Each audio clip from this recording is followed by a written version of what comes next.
नमस्कार, मैं Ranveer Singh lotus entertainment में आपका हार्दिक स्वागत करता हूं।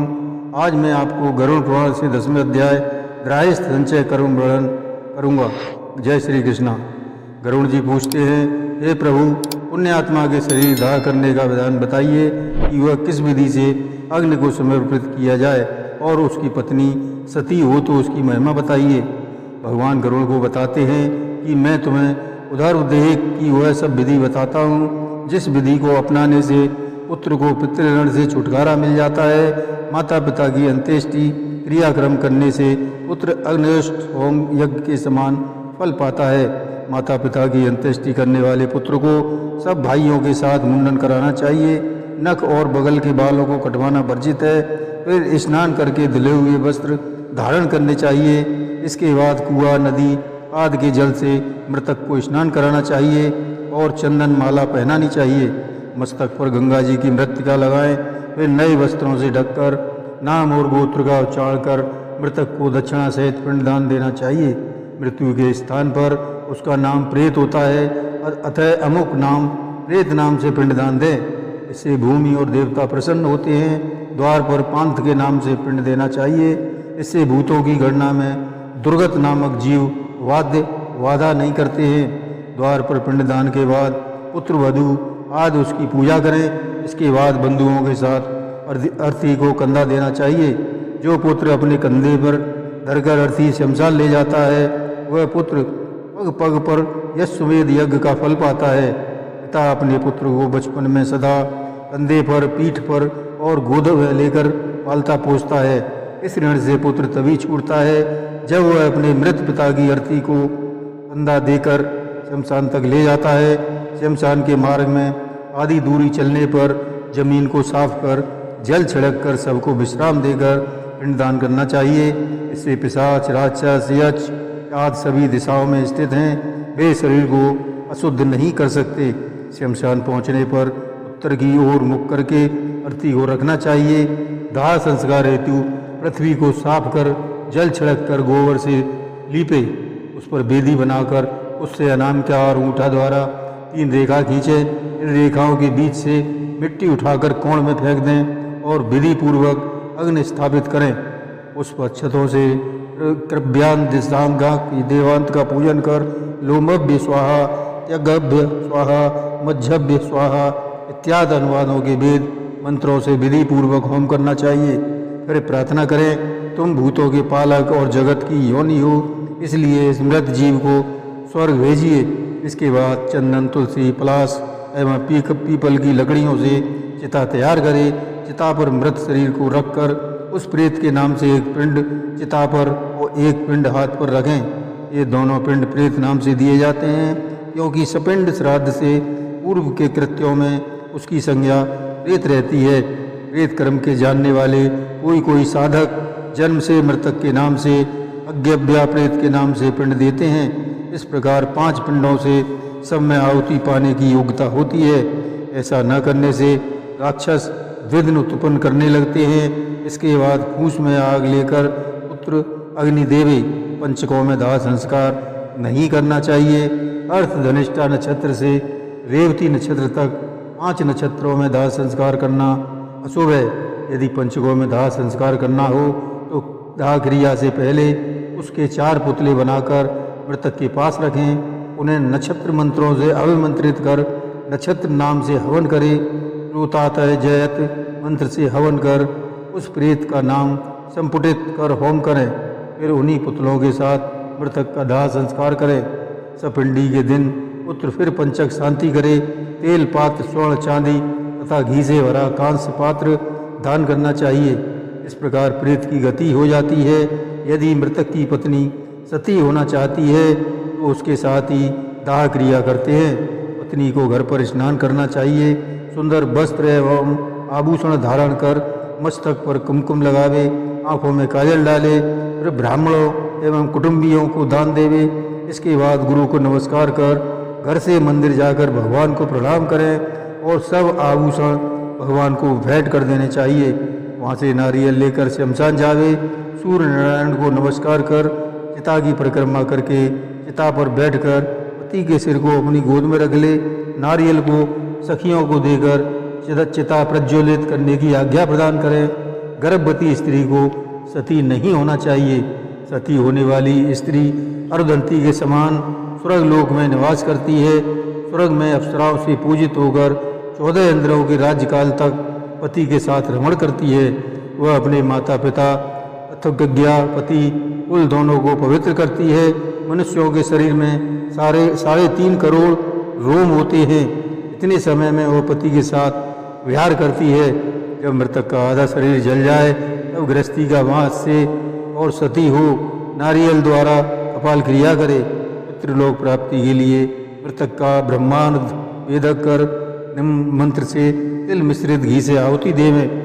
हे अग्निदेव, आप वासुदेव से उत्पन्न हो, अतः आपके द्वारा ही है स्वर्ग लोक को प्राप्त हो। इसका स्थूल शरीर आप में स्वाहो। दाह के बाद स्त्रियां प्रथम स्नान करें, फिर नाम गोत्र का उच्चारण कर तिलों से जलांजलि दे, घर पहुंचकर स्नान करें, फिर गौर को ग्रास दें। उस दिन घर का बना भोजन न करें, बाजार से मंगवाकर भोजन करें। जिस स्थान पर मृत्यु हुई थी उस स्थान को गोबर से लीपकर 12 दिन तक दक्षिण की ओर मुंह करके घी का दीपक रखना चाहिए, जो 12 दिन तक लगातार जलता रहे।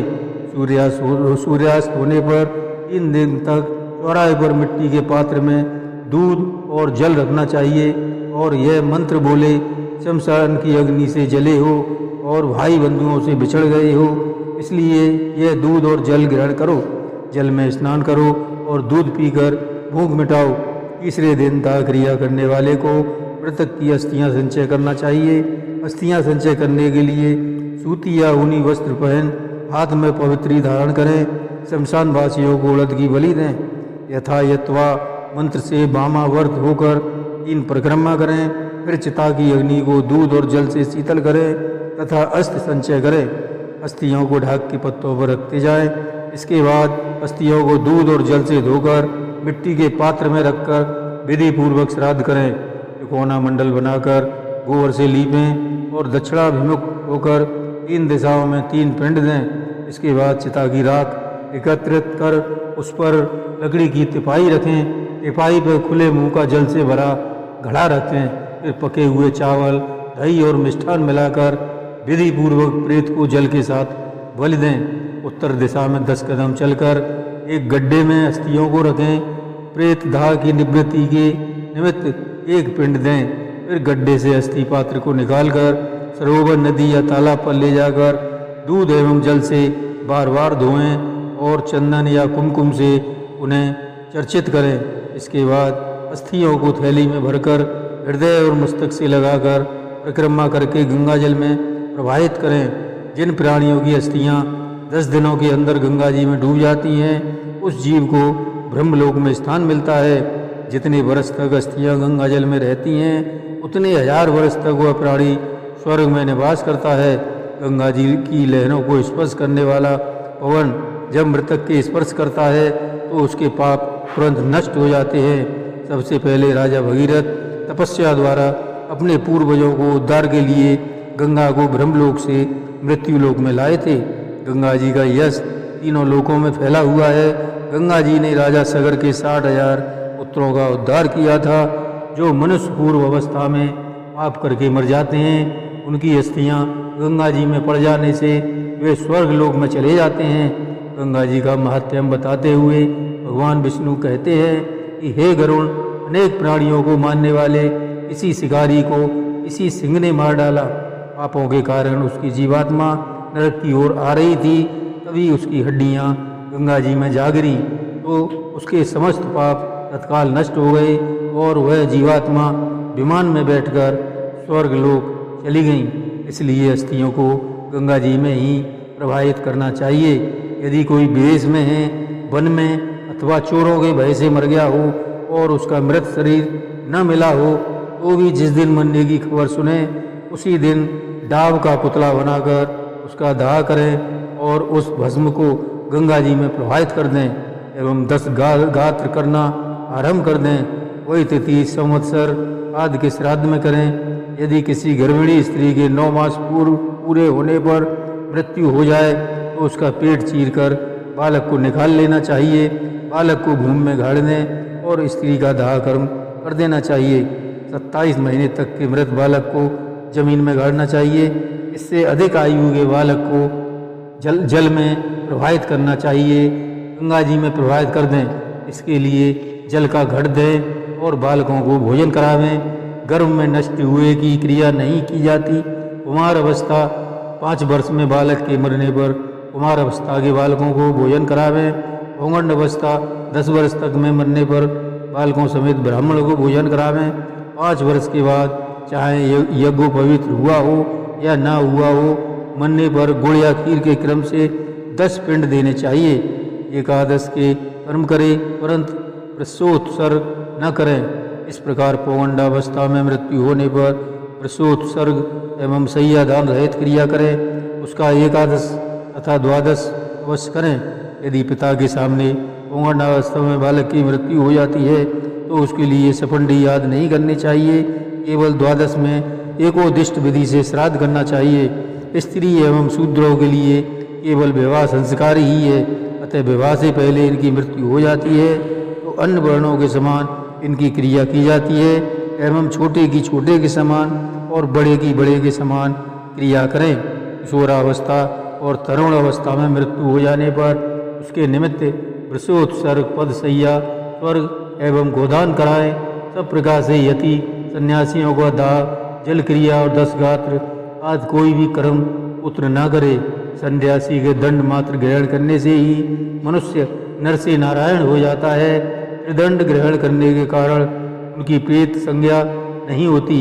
अपने स्वरूप के अनुभव से ज्ञानी पुरुष सदा मुक्त हैं। उनको पुत्रादि द्वारा दिए गए पिंड की आकांक्षा नहीं होती, परंतु पितृभक्ति से तीर्थ, श्राद्ध और गया में जाकर श्राद्ध करें तो उनको प्रसन्नता होती है। हंस, परमहंस, कुटी चक्र, बौद्धक 4 प्रकार के सन्यासियों की मृत्यु होने पर इनके शरीर को जमीन में गाड़ देना चाहिए या गंगा नदी आदि नदियों में प्रवाहित कर देना चाहिए। जय श्री कृष्ण।